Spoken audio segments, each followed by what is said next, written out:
ನಮ್ಮನ್ನು ನಾವು ರಕ್ಷಿಸ್ಕೊಳ್ಬೇಕು. ನಮ್ಮನ್ನು ನಾವು ರಕ್ಷಿಸ್ಕೊಳ್ಬೇಕಾಗಿರೋದು ಫಿಸಿಕಲಿ ಅಲ್ಲ. ನೆಗೆಟಿವ್ ಎನರ್ಜಿ ನಮ್ಮನ್ನು ಬಾಧಿಸಬಾರ್ದು. ಬಹಳ ಹಿಂದಿನಿಂದಲೂ ಮನೆ ಮುಂದೆ ರಂಗೋಲಿ ಹಾಕಿ ನೆಗೆಟಿವ್ ಎನರ್ಜಿನ ತಡಿಬಹುದು. ತೋರಣ ಕಟ್ಟಿ, ಬೇವಿನ ಸೊಪ್ಪು ಕಟ್ಟಿ, ಲಿಂಬೆಹಣ್ಣು ಕಟ್ಟಿ, ಕುಂಬಳಕಾಯಿ ಕಟ್ಟಿ, ದೇವ್ರ ಹತ್ರ ದೀಪ ಹಚ್ಚಿ,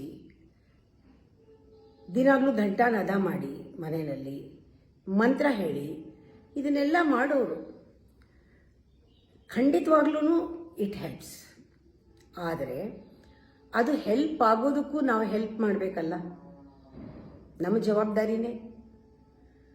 ಹಬ್ಬದ ದಿನ ತೋರಣ ಕಟ್ತೀವಿ, ಹಬ್ಬದ ದಿನ ಮನೆಯೆಲ್ಲ ತೊಳೆದು ಕ್ಲೀನ್ ಮಾಡ್ತೀವಿ, ದೇವ್ರನ್ನ ತೊಳಿತೀವಿ, ಸ್ನಾನ ಮಾಡ್ತೀವಿ, ತಲೆ ಸ್ನಾನ ಮಾಡ್ತೀವಿ, ಬಟ್ಟೆ ಎಲ್ಲ ಹಬ್ಬದ ದಿನ ಶುದ್ಧ ಮಾಡ್ತೀವಿ, ಎಲ್ಲ ಮಡಿ ಮಾಡ್ತೀವಿ. ಯಾಕೆಂದರೆ ನೆಗೆಟಿವ್ ಎನರ್ಜಿ ಎಲ್ಲ ಹೊಟ್ಟೋಗ್ಲಿ ಅಂತ ಸುಣ್ಣ ಬಣ್ಣನೂ ಮಾಡ್ತೀವಿ, ಎಲ್ಲನೂ ಫಿಸಿಕಲ್ಲಾಗಿ ಮಾಡ್ತೀವಿ.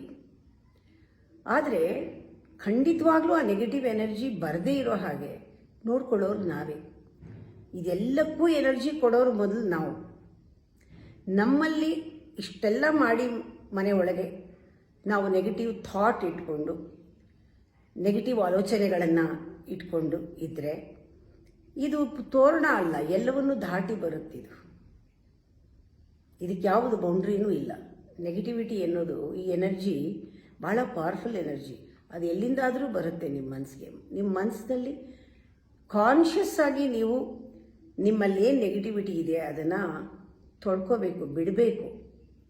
ಕಾನ್ಷಿಯಸ್ ಆಗಿ ಮಾಡಬೇಕು ಅದನ್ನು. If you are really conscious, ಆ ನೆಗೆಟಿವ್ ಎನರ್ಜಿ ನನಗೆ ಯಾವುದೂ ತಗಲಬಾರ್ದು, ನಾನು ಸೇಫಾಗಿರಬೇಕು, ನನ್ನ ಸುತ್ತ ಒಂದು ಸುರಕ್ಷಾ ಇರಬೇಕು, ಕವಚ ಹಾಕೋಬೇಕು, ನನ್ನನ್ನು ಯಾವುದೋ ನೆಗೆಟಿವ್ ಎನರ್ಜಿ ಮುಟ್ಟಬಾರ್ದು ಅನ್ನುವಾಗ ನೀವು ಯಾವ ರೀತಿ ಇರಬೇಕು ಅಂದರೆ ಪಾಸಿಟಿವ್ ಆಗಿರಬೇಕು.